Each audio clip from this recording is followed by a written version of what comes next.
ready and me having my technical difficulties. So we are so excited to have this. And as you can tell, the six of us are like old buddies, even though I think most of us haven't met in person yet. If I'm thinking through, have any of you met each other in person yet? Not me. No, but we have. You have? So, but we've been together on LinkedIn and on Twitter and on events and everything like that over the last year or 2 years. And so we wanted to put together this webinar to really talk about what we do with our content. And our focus today is talking about how we create engaging contract content with the goal that you can kind of learn from our journey if you are just starting out, or just for pure entertainment, because Lord knows this group is very entertaining. So we'll cover the format for today is we're going to start with just a quick introduction in case there's some of us you don't know. Then we're going to talk about different ways to produce content and the different platforms or mediums you can use. And then we'll cover kind of essential reasons people stop, including a lot of us, for why we didn't start creating content until we did and what mindsets we overcame. So I'm going to go in alphabetical order. So Netta, if you want to introduce yourself and just give a couple minutes of your journey with contract content. Sure. Hey, everyone. I'm Netta, and I've been practicing in-house for a little over 12 years now. I'm currently in-house at Franklin Templeton, and I love working with contracts. I learned most about what I know about contracts on the job. So a couple years ago during the pandemic, I wanted to find a way to create an impact in our community and make learning about contracts a little bit easier for us out there. So I created Contract Nerds, which is a blog all about contract. We publish a new article every week and we send out a weekly newsletter. In addition, I recently wrote a book called Contract Redlining Etiquette, which talks about best practices and tips for redlining and negotiating contracts. And I regularly post on LinkedIn about contract negotiation tips. So as you can tell, I'm a contract nerd myself, and I'm really excited to be here. Thanks, Laura. Great. And then Lisa, you're next. Hi, everyone. My name is Lisa Lang, and I am the General Counsel of Kentucky State University. I've been here almost 5 years now, and my journey as it relates specifically to contracts, I start posting about 2 years ago, and I had reached out on LinkedIn about contracts, just venting with some frustrations, especially about legal technology and contracts. And as a result of that one post, I started posting a lot about that. And I think that that is partly the reason why I connected with Netta. And Netta and I teamed up, and I started to do a series called Why This, Not That. And when I launched that series, I think it was like the first 2 weeks was almost exclusively contracts, because I was going on a complete tangent about what was frustrating me about contracts. And I also do some podcasts on contract negotiation. That's another area that I really enjoy and I like to speak on. Awesome. So then Matt, you're next. Awesome. So I'm the head of community at Lawtrades. I've been here for, I don't know anymore. I just had a kid. So like time doesn't move the same anymore. I think 5 months. So I've been at Lawtrades. Prior to that, I was the director of legal and risk management at a company in Miami, a private equity group. So I've been doing contract related content and generally speaking, legal related content for the last 3-ish years. I started doing contract related content because I had transitioned away from being a litigator to a transactional attorney. And all of a sudden, all those jokes I had seen everyone make about being a transactional attorney made sense. And I'm like, I got to get in on the fun. This is like too much fun for me. So I started I'm more humor. I like making jokes. So there are so many jokes that you can make when you're a transactional attorney talking about contract drafting, negotiation, and general deal making, that I started to post memes, TikToks, tweets, LinkedIn posts especially. I think it's where I started about contracts. And I think where I started with it was a video of me frantically asking the world to have contracts and stop doing handshake deals, because I think everyone on this panel has dealt with that. And it was the start of my contract content journey, I guess. Awesome. Flo, let's hear what your journey. Hi, Laura. Thank you for having me here. I'm really excited. So I spent a couple of years practicing negotiating real estate contracts as an attorney, as well as doing bankruptcy. And then I kind of moved over into the business side in the corporate technology operations, where I was overseeing teams of vendors, and my vendors were negotiating contracts and license agreements. So that journey right there brought me to really fall in love with contracts and just really kind of obsessed with how far I can go back and forth with the other side. And when I left that, I joined one of my favorite people, Laura, at How to Contract. And while I was working with you, Laura, it's when my passion for contracts really increased. And, we launched the Contract Tech Showcase. And right now, where I'm running my own tech startup, I'm pretty much the legal person. I'm the legal department, the GC, legal operations, and I'm having fun negotiating vendor service agreements for my business. So contracts seem to be everywhere. They just follow me wherever I go. So I'm excited to be here. Awesome. And then Alex. Hey, everyone. I'm Alex. I'm head of community development at Ironclad. I started off as a lawyer, as a litigator, and then found my way into legal tech as a salesperson. And then now I'm on the community team at Ironclad. My job is really to engage with the community, which is a lot of my content on social media. But that's also why I'm being very annoying on the chat and saying hi to everyone, making you all introduce yourselves. I think engagement is my thing. And one of the things I realized when I got into the contract space is that, as a litigator, I didn't really have experience personally with contracts, at least not as an in-house lawyer. But once I thought about it, I realized as a salesperson, I dealt with a lot of legal, and I probably engaged in some bad behavior. So that led me to create these TikToks, these videos, making fun of the dynamics between legal and sales, which is all about contracting. So that's how I got started. I've been making content for a while, but I hadn't done this contracts content until probably the last year. But it's been a lot of fun, and I'm so excited to be here. Thank you for inviting me, Laura, and really great to be here with an all-star set of panelists. Yeah, no, that's awesome. And just a quick intro for me, I spent 24 years in house, 10 years in house and 14 years in law, let me start over. 10 years in law firms, and I did in-house for 14 years.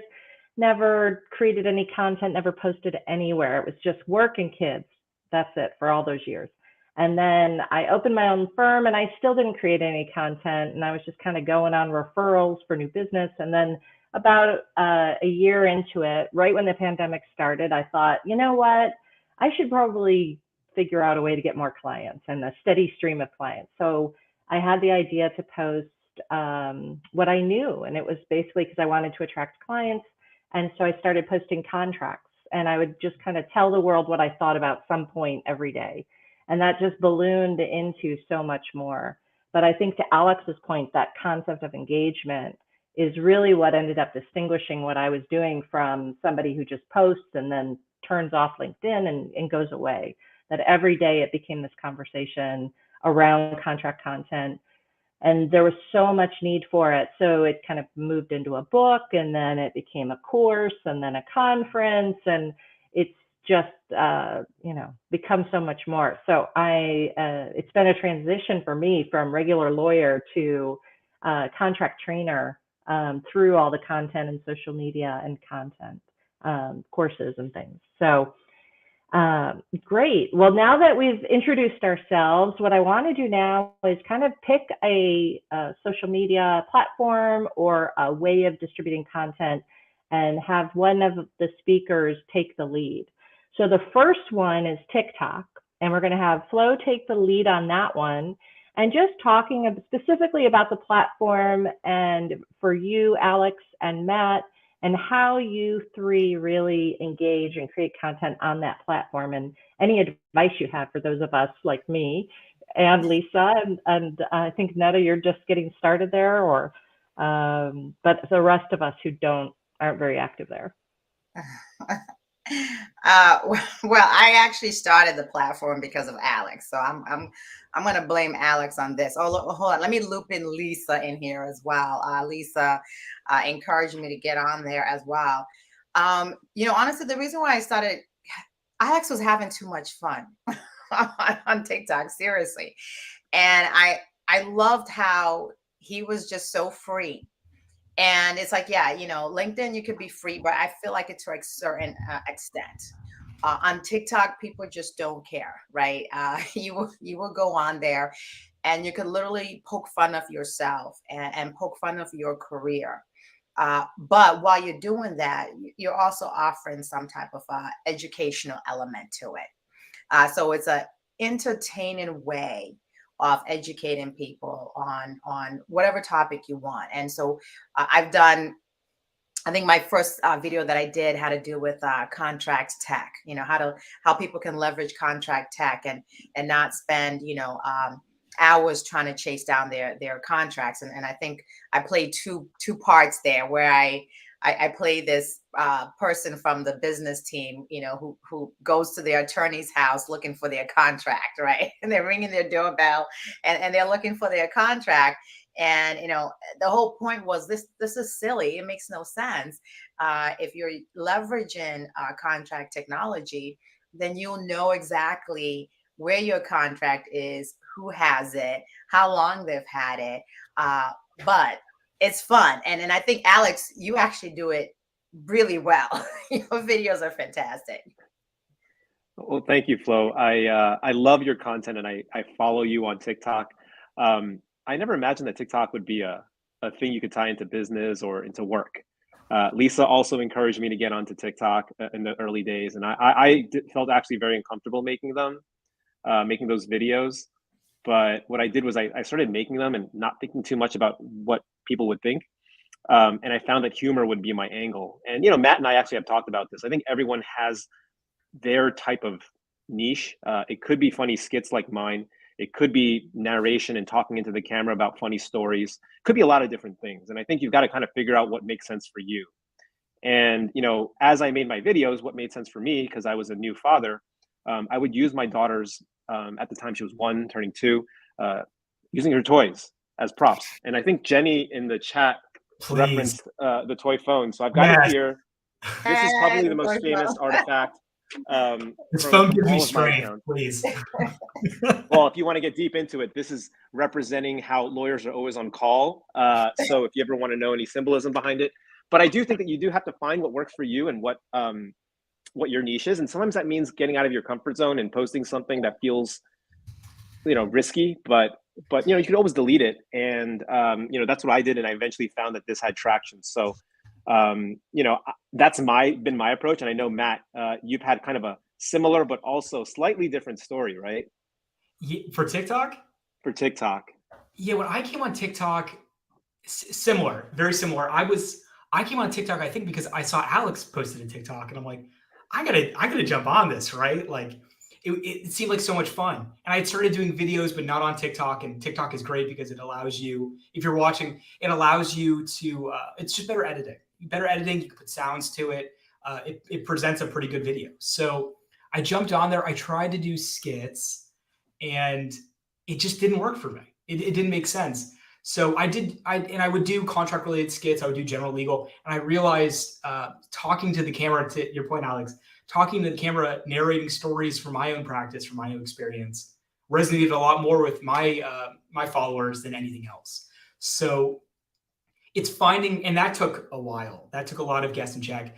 Now that being said, there are some videos I did that were skits that ended up being funny. At least I thought they were funny.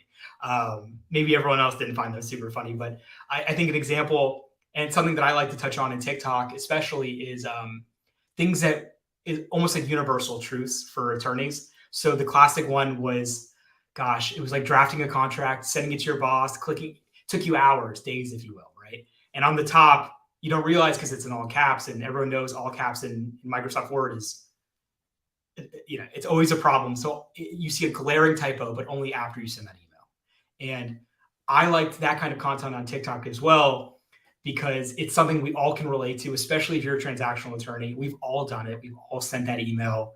And it's again, spell check only works after you send the email. I found that out. But yeah, definitely a different approach to TikTok, where I like just to be myself and just to talk as Matt. Yeah, no, that's great. And maybe one of these days, the rest of us will start making those videos. So the next topic I thought we'd cover is LinkedIn. And Lisa, if you could lead this one, and it's going to be with me and with Matt as well.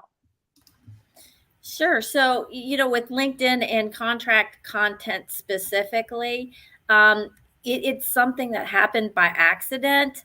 I had read an article that I thought was really, really interesting as it related to contract technology. And it was something I was starting to explore for the office. And I got spammed to death by I'm sorry, Alex. I won't say spammed to death.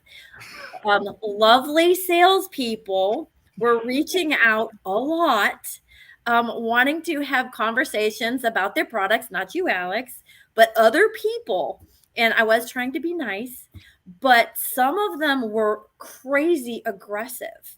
And so from that one post, from that article, one post led into another post, which led into another post. And so at the beginning, I posted a lot about contracts because at work, I was looking at contract management systems and things to help the work. So it was good and fertile ground for lots of content.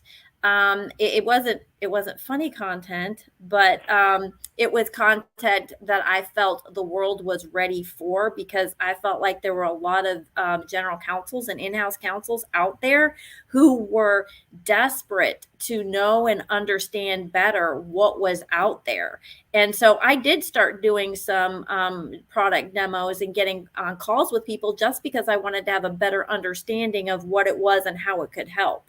And so that's my foray into contracts. And that's what led me to Netta, because I think when I was on my rant for about a week or two about contracts, Netta and I started commenting on each other's posts. And I think we connected, Netta, before you launched Contract Nerds. It was like, it was your baby you were incubating. And so once you launched it, then we kind of partnered for a little bit, and I was doing my posts were linking to some things that she had on her blog, and that was really, really a lot of fun. So that's what I did with Contact. And just to talk about TikTok and Alex and Flo, so I love, as a consumer of content, I really like the fact that lawyers are getting out there and they're presenting their content in a more humorous kind of way. I think, number one, it's a good way to kind of point at ourselves and hold up a mirror to say how we're, let's look at what we're doing, because some of the things we do doesn't make sense. I like that. But I also like it because I think that it's helping change people's perception in general about lawyers, because I think there's people out there that think we're way too serious. And so I really love the fact that there are people out there doing it. I don't do it because I'm not good at it. And I just encourage them to do it because I knew they would be good at it and were already. Maybe Matt, if you want to talk about your LinkedIn. I also blame the algorithm, Alex. So yeah, on LinkedIn, I'm a little. I'd like to say I'm funny, but I'm at least a little bit more serious. I will say, most of my contract. This is a shameless plug to you, Laura, for your book. But a lot of my contract content came after reading and buying the book. And again, shameless plug. I used the book in practice when I was head of legal at my shop, and that kind of content, I love presenting that, especially on LinkedIn, because that's what people want. People want to see short, digestible ideas and things in practice. And as attorneys, we like to talk shop and like to exchange ideas. But I think for a long time, attorneys also like to hide certain things away, tricks of the trade, if you will, because it makes me more competitive than the next attorney. And by presenting those tips online, quick and digestible, it was really helpful for folks. I got a lot of good likes, comments, engagement from those kinds of things. And then on the flip, to Lisa's point, I love lampooning our industry, right? Put the mirror, that's so perfect. Put the mirror in front of us. So on LinkedIn, some of my favorite content to present are very short, jokey, but reflections on what we do. I think my favorite one is, Laura, I don't know if you like this one, but it was transactional work is, I think you might remember it. Transactional work is nothing more than two attorneys in a room yelling about what is and isn't market. and it's right. And it's just a joke, but it is a kind of working in deals. That was what I used to see it. And that was always the big joke, right? That's not market. That's market. And that used to be the biggest deal killer for me. Yeah. That's not market. That's market. That isn't market. That is market. And ultimately we'll fight over this for days and days, and a client is paying the bill, or I was paying the bill at the time.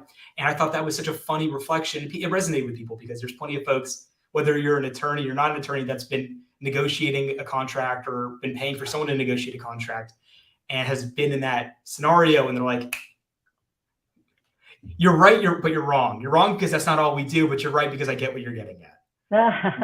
Those are my favorite things to post on LinkedIn, to get people talking, to have a conversation about these kinds of things. And I think that's right. And that would be my experience too, where as I said, I never was on LinkedIn other than, I actually used to refuse any connection requests unless I actually knew them personally.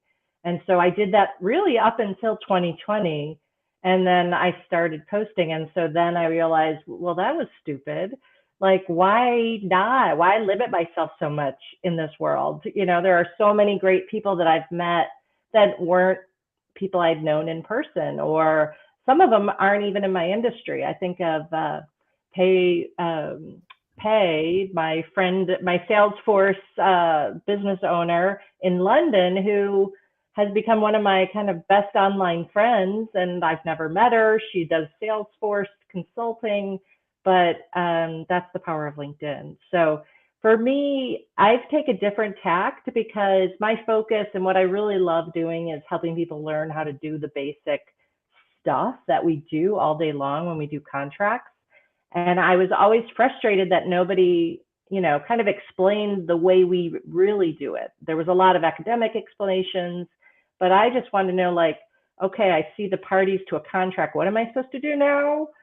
Or there's this license provision and there's this word. Is that okay? And so my focus on LinkedIn was really explaining all those things.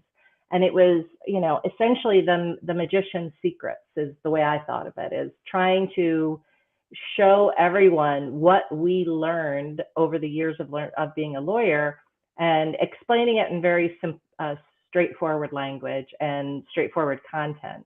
And I think this was back in the days when it was 1,300 characters per LinkedIn post. And that really forced me to, one is to be consistent in my length, which helped when I went to do my book because all my posts were the same length. And then two was to really make me edit heavily. So I got to the core essence of my posts, which helped as well. So, but yeah, I think what I would encourage people to do is on LinkedIn, I mean, it's really twofold. One is it's helping people and focus on how you can help people with what you know. How focus on helping people. Maybe it's promoting somebody's activity or their new product. Maybe it's just talking about somebody you've seen who's an amazing contributor to the community. And I think highlighting all those other people really lifts everybody up, including you. So I definitely encourage on LinkedIn a lot of support for others. Encourage you to engage in the comments. I would actually say, and Flo, you're the poster child for this. You didn't really post in the beginning when you were on LinkedIn. You were, and you can chime in if you'd like, but Flo started just by commenting on everybody else's post. And soon you were like all of our best friends because we talked to you every day. It was, and you never posted your own stuff at the beginning. I was scared. I think I was scared because my lawyer career path was slightly different, right?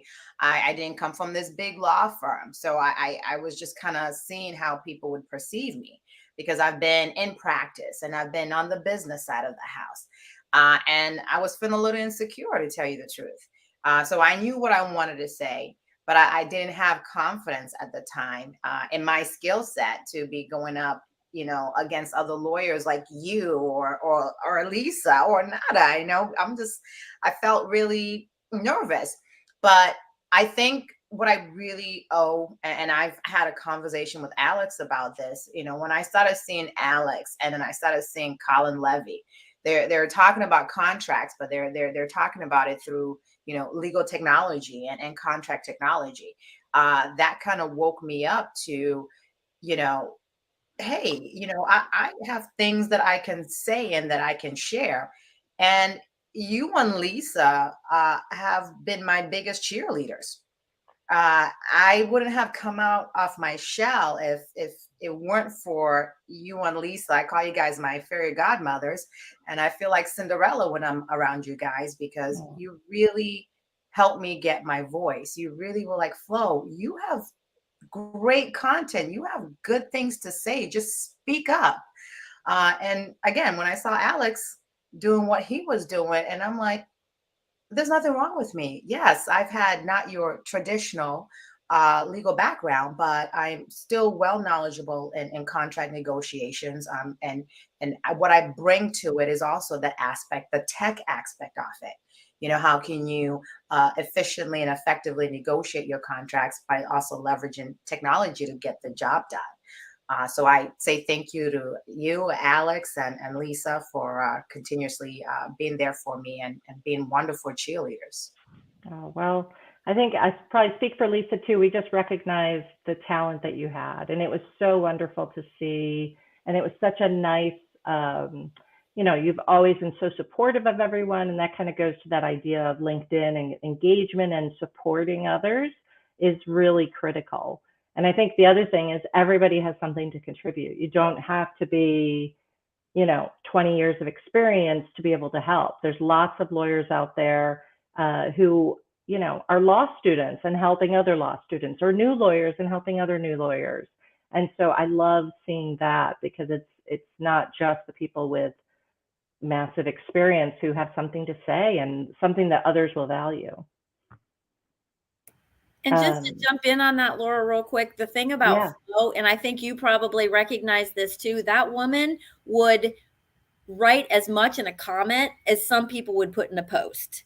And so I was like, why are you keeping this in the comments?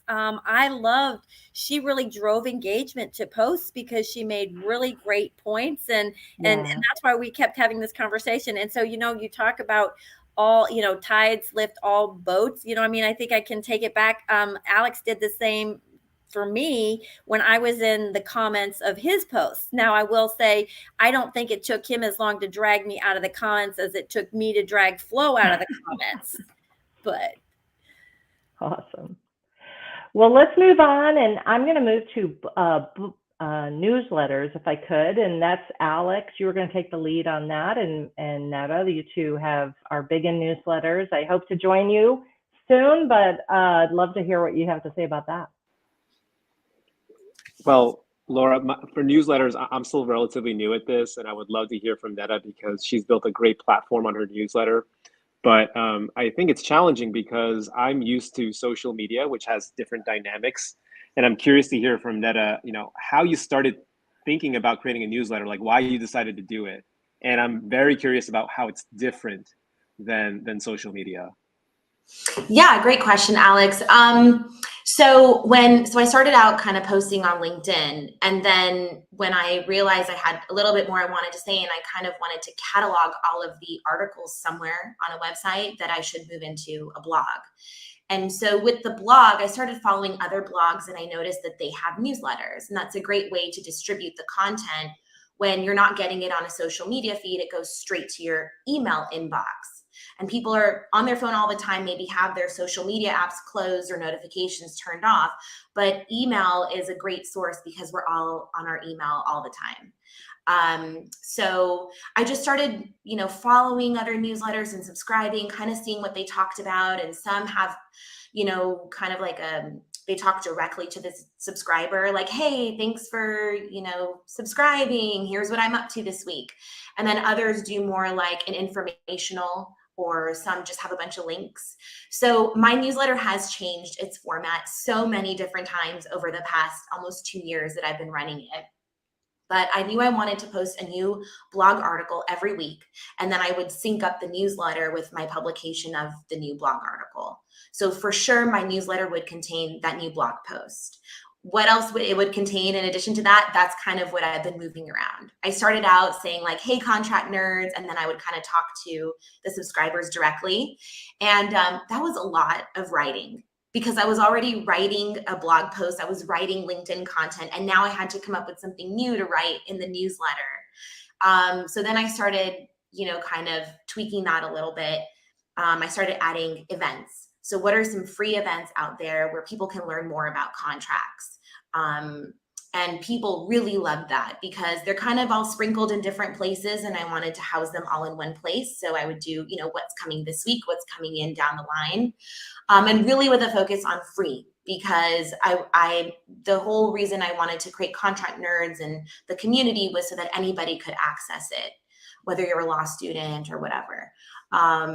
So yeah, I would say with newsletters, I've just been tweaking it and changing it, and kind of seeing what works and what increases the engagement the most.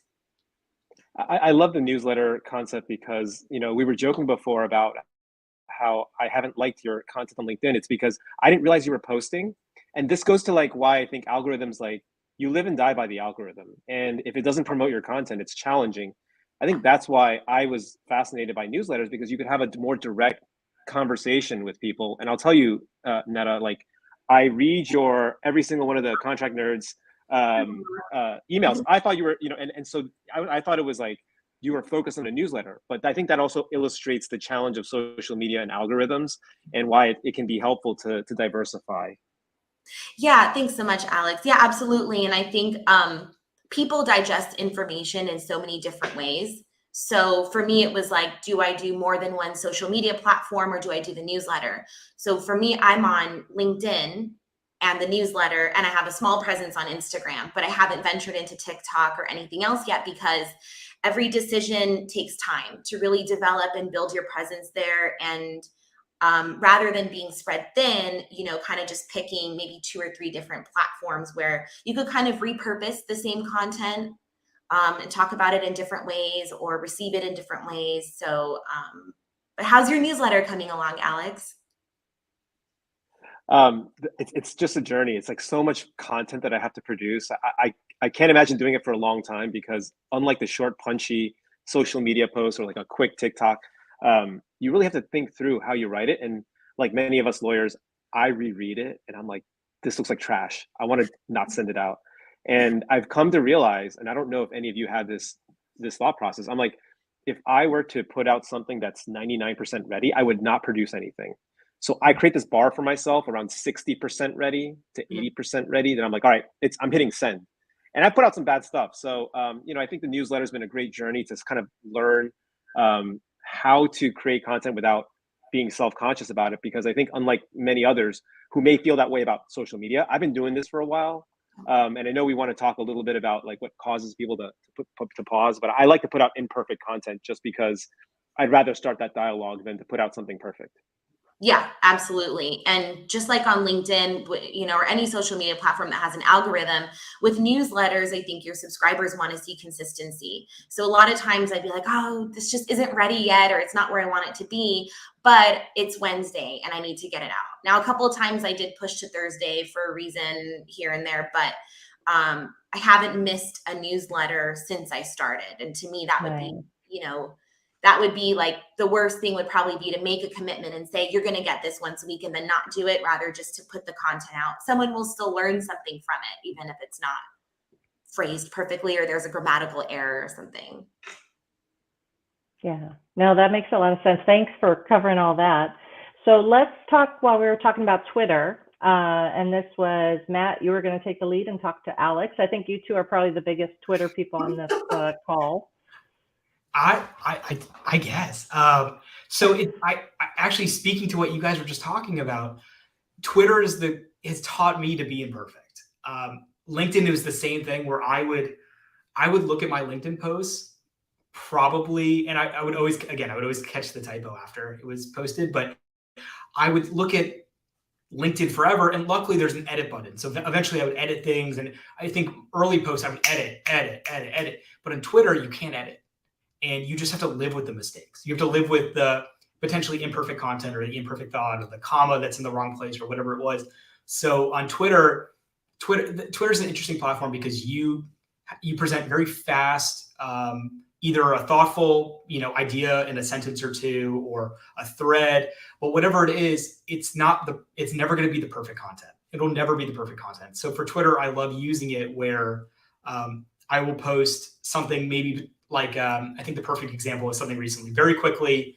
It was a friend asked a person, hey, can you take a look at this contract? The person's a law student. Law student goes, yep, that has consideration. My job here is done. And things like that, these little quick jokes, these contract jokes. And I'm sure there was a typo in there. I'm sure it was misspelled, or I'm sure I could have gotten the joke out a little bit better, but you make do with it. And it ends up getting great engagement because I think on Twitter, people are much more likely to just not care as much and say, that's fine. I just want to digest the content. I just want to see something that resonates with me. And honestly, not being perfect for most people on Twitter is more refreshing because you're just like a human. You're just another person making a joke that's, like almost like a text message where it's not perfect. But I think Alex, we both love to make jokes, commiserate on Twitter. And I mean, I think you probably have had a similar, experience with Twitter that I have. Yeah.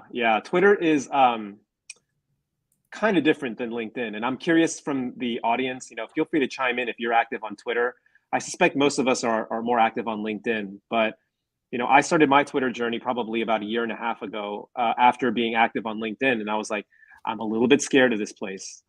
It's kind of like a jungle, and unlike LinkedIn where everyone's like names are out there and jobs and everything, people are anonymous on Twitter and they can be mean. So I was really cautious and worried, but I think that what I've found is that it's just a different vibe and a different culture on Twitter, and people are like, there's dog people and cat people, there's Twitter people, and there's LinkedIn people. We just all have our own things. And the one thing I will say that I've learned about Twitter is that the community for law firms is much more built out. Yeah. There is an appellate Twitter, for example. A lot of the conversation circles around law firms.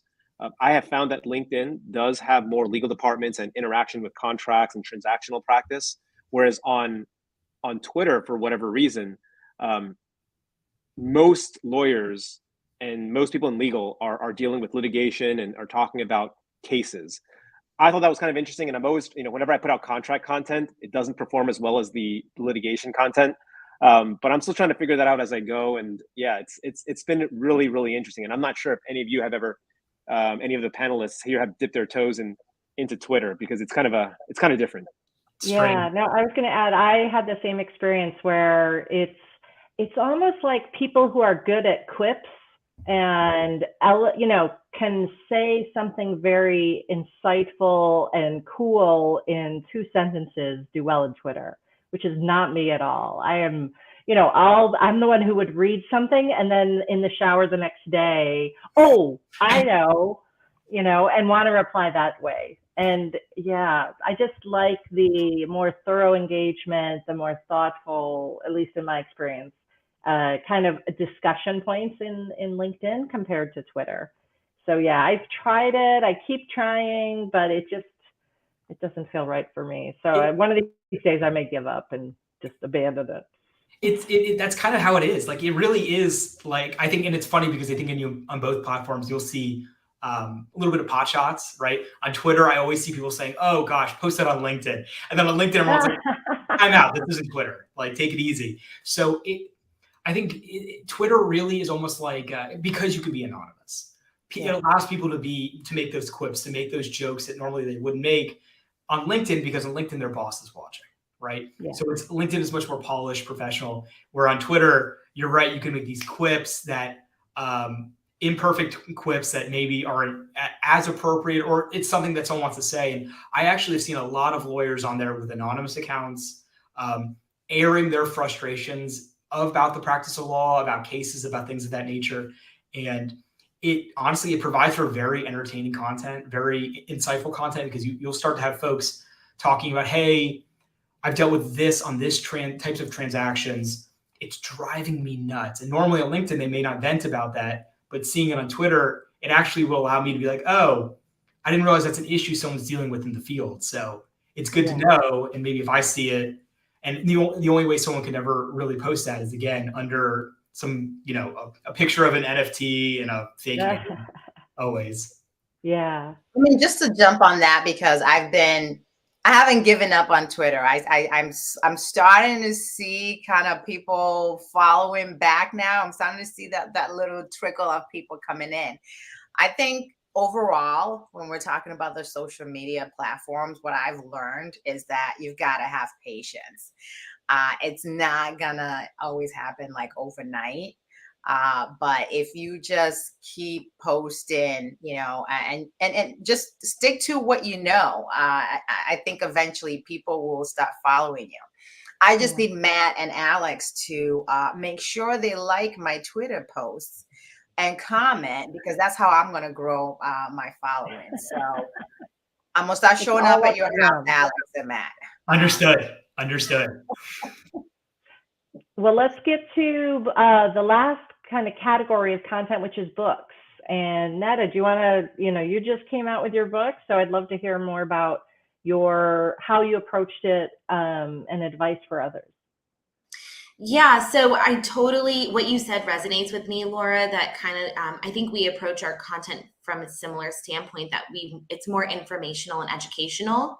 So our goal is to really teach something with every post. And that's difficult to do in like 1 or 2 sentences. So for me, the more space and the more characters allowed, the better. And that's why moving to a book was like, oh, thank you, Flo. Moving to a book was kind of like, yes, I can get into more detail and I can expand further upon this, and I can add some images and diagrams to really help demonstrate the points. So like you, I started my book content through LinkedIn. So I started posting on LinkedIn, and then eventually the LinkedIn post became the foundation for my book. I was curious for you, Laura, at what point did you know that you were going to turn your posts into a book? It was like 2 months in. So for those who don't know, I started posting every day kind of on a challenge, and this was August 3rd, 2020. And actually, I still have not broken it. I've posted every single day since that date. And so I keep planning one of these days I won't, but then I just keep doing that. So I've been posting maybe at like 45, 50-ish days. And people are like, these tips are great. I started printing them out. Do you have a PDF that you can send me with these tips? Or it's too hard to figure them out online. And, can you send me copies? And I was like, well, that's going to be inconvenient, for me to create PDFs and send them out. So that was sort of when I came up with the idea of the book. It was also a way to do it kind of at a global level, because what I find is a lot of my followers, I tend to have a very strong international following. So almost everything I do is like 25% of the people to 30% are outside the US.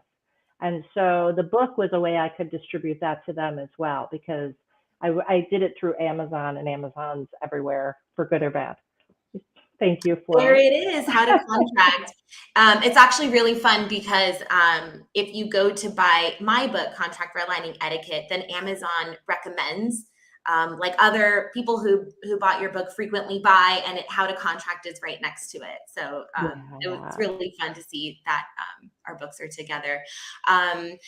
For me, I also started posting on LinkedIn first. I didn't know that I wanted to turn it into a book probably after I had already gotten a few posts in, and I was posting like a different rule of redlining etiquette. And once I had like 2 or 3, I was like, you know what? this would be great for a book because we've never had a book on redlining before. And then that's when I started just kind of copy pasting my posts and the questions and comments into a Word document. And then I would start to use the comments to help me further develop the content for the book. So if people were asking like similar questions like, oh, but I would always, no matter what, when I post about redlining etiquette, people would ask, what do you think about PDF contracts? Should they be in PDF or Word? And that was such a frequent question that I decided to have like a whole chapter on selecting the right template and format. So it's a great place to start testing out your content for a book and understanding what would your potential readers want to see. Because you can't have that live interaction with a book and then moving it to the book afterwards. Yeah. One of the key sorry. Go ahead. No, you go ahead. I was going to ask you another question. One of the key decisions that we have to make once we know that we want to write a book is where to publish. And we both self-published through Amazon. How did you decide that that's the route you wanted to go? Because I'm sure any publisher would have taken your book. Yeah, I actually started because I've got a second edition coming out September 1. Which is going to have 300 plus tips plus cartoons for everyone. So I still have like 20 cartoons I have to finish making to be able to get this book done. So I did it first just because it was easy and cheap and quick. So you can go, if you have a manuscript for a book, you may have some formatting technical issues, but let's say I have a book manuscript. I hired somebody, a freelancer on Fiverr, to format it for me in the Kindle format and make it look pretty. And then that took about 2 weeks.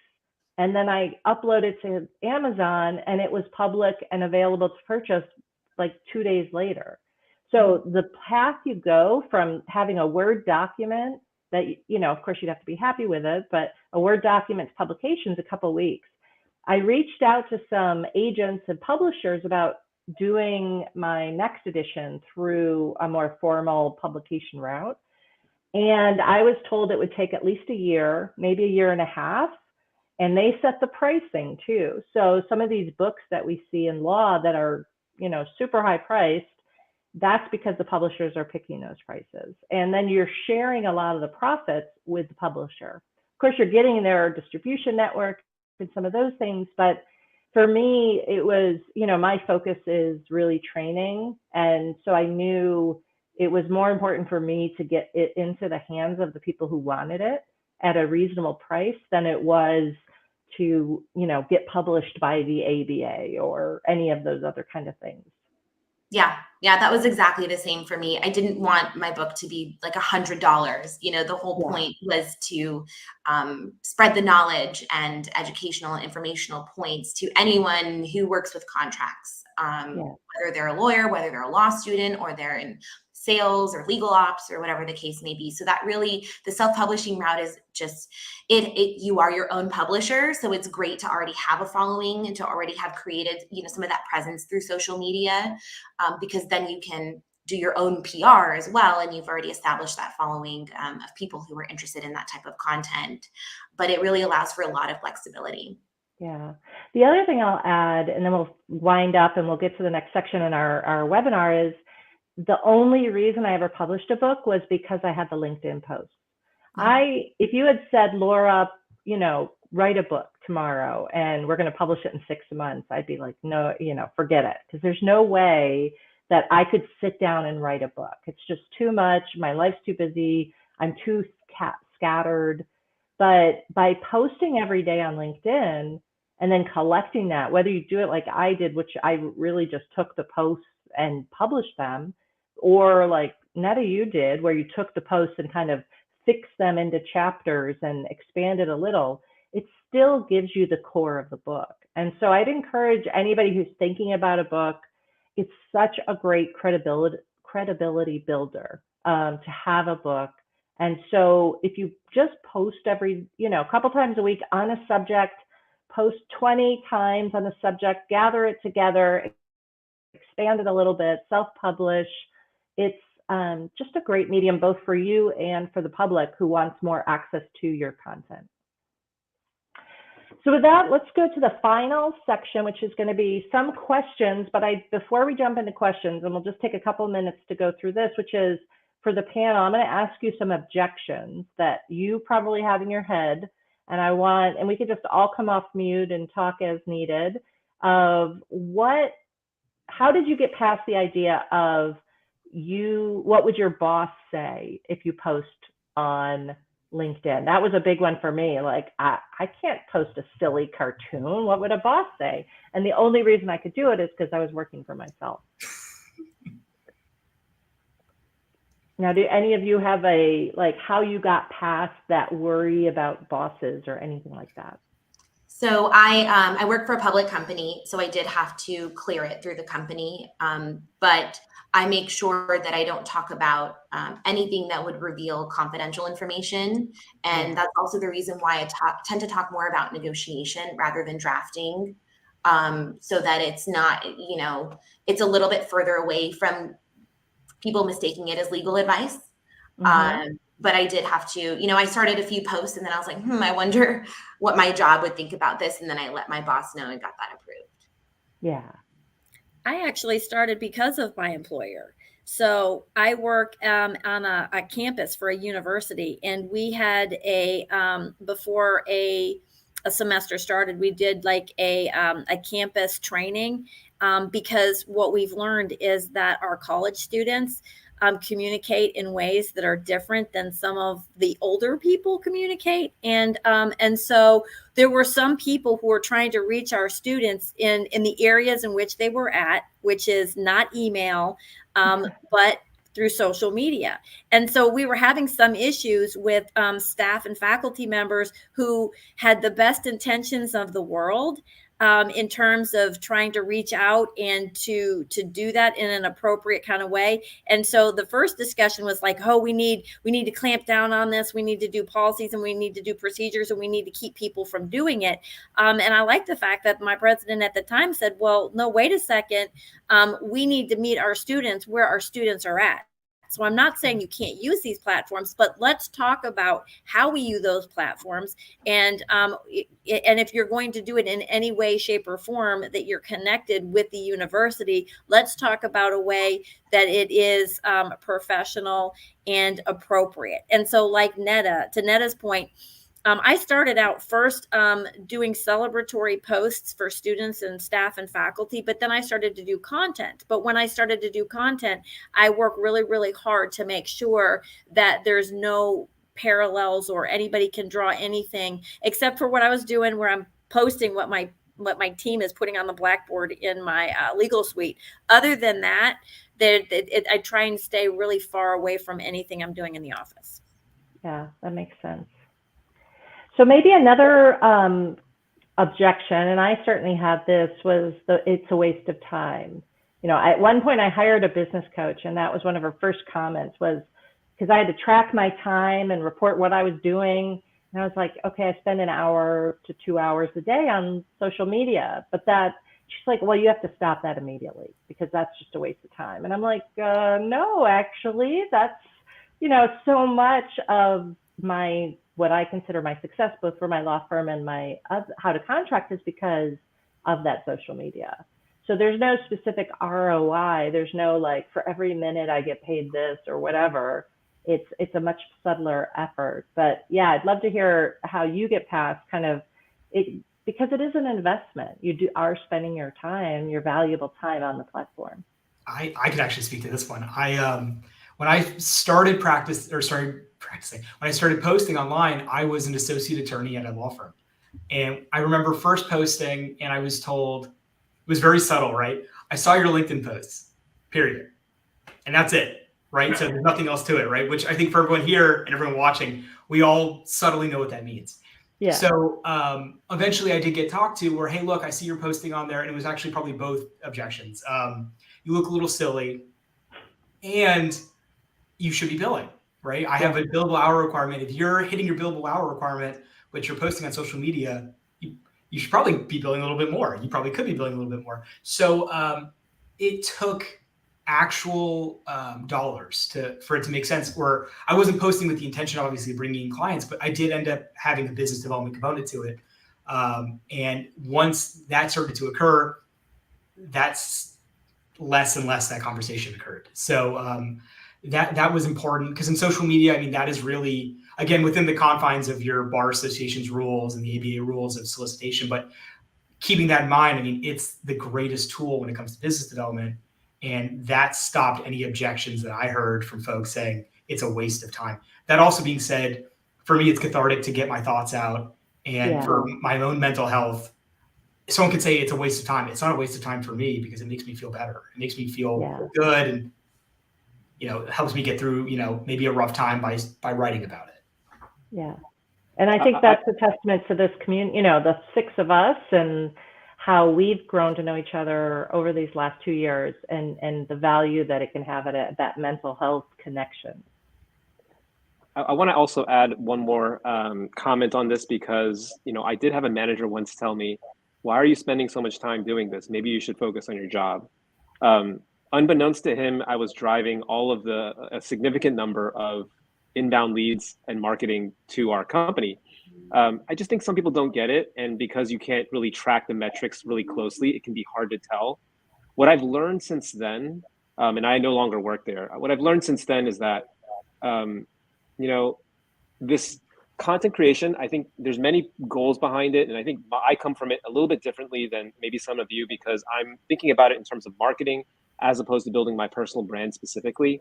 But what I've found is that the content can help a lot of your company and organization or firm's objectives. Marketing is just one of them. Another one that I've discovered is recruiting. We've had people at Ironclad say, "Hey, we heard about Ironclad, we want to apply here because of the content that they've seen from me on TikTok." And these are not lawyers, these are engineers. So I think that the recruiting impact is felt. And then another one that I've learned, and I think is relevant to the folks working in legal departments, is you can speak to other stakeholders through your content. So important for legal, because yes, you're putting out content for the world, but a lot of times the people who are reading it or seeing it are from your company. I know Lisa has a couple of stories behind this. I think we just talked about recently. Yeah, and the one thing I know we're running out of time, but the one thing I want to point out about Alex, and when you're a salesperson, part of what you're doing with the content is you're building trust. And I used to kid, because I actually did a demo with one of the projects he had with a company he used to work for. And I told him, the product wasn't right for us. And he didn't try and do the hard sell. It was a conversation that this is not something that's right for your company at this time. But I would tell everybody, God forbid, I ever get with him and there's a product that my company may be able to use, because he could sell me just about anything, because the relationship is built on trust, and I trust what he tells me because of the relationship that we've built over LinkedIn. Yeah. And I'm the only one. Oh, go ahead, Flo. No, just to add, I ended up joining How to Contract because of what Laura saw me doing on LinkedIn. So going to what Alex is saying is that, it's a great way of attracting and finding talent, because you're seeing people who are doing things, who are being authentic and genuine, and really showcasing and highlighting their qualifications and their skills. One thing that I've seen recently, is that a lot of companies, I was just promoting a role at Microsoft to my tech community. And one of the requirements of the role was, guess what? You need to have an active LinkedIn account. So some companies actually like that. They want to see someone who's out there being engaged and who's out there educating others in the community. Yeah. And I was just going to add, since I'm the private practice lawyer on the call with my firm, there's nothing close to it in terms of marketing, referrals, so many people, because they got to know me really well by seeing me all the time.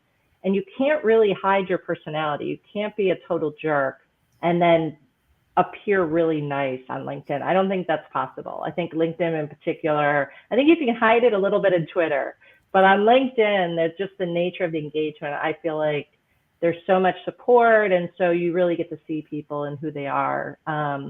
And so, yeah, it's been a fantastic business development tool for my law firm, and way better than any, you know, if I had spent the same amount of money on marketing, you know, earned money, billable hours, and then took that money to buy marketing, there's no way I would have done as well as the time I invested on LinkedIn and other social media and content. So with that, I think we reached the end of our hour. So thank you, Flo, Lisa, Netta, Matt, and Alex for joining us. And for those who've joined us to watch, you'll be able to see this video on replay on the How to Contract Free Resources page.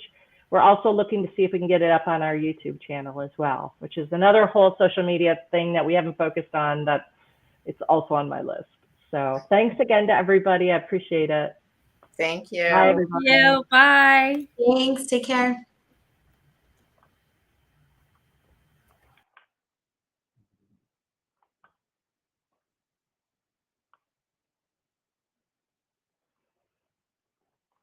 Hey, Jane, we'll turn off the webinar. I'm just looking for it.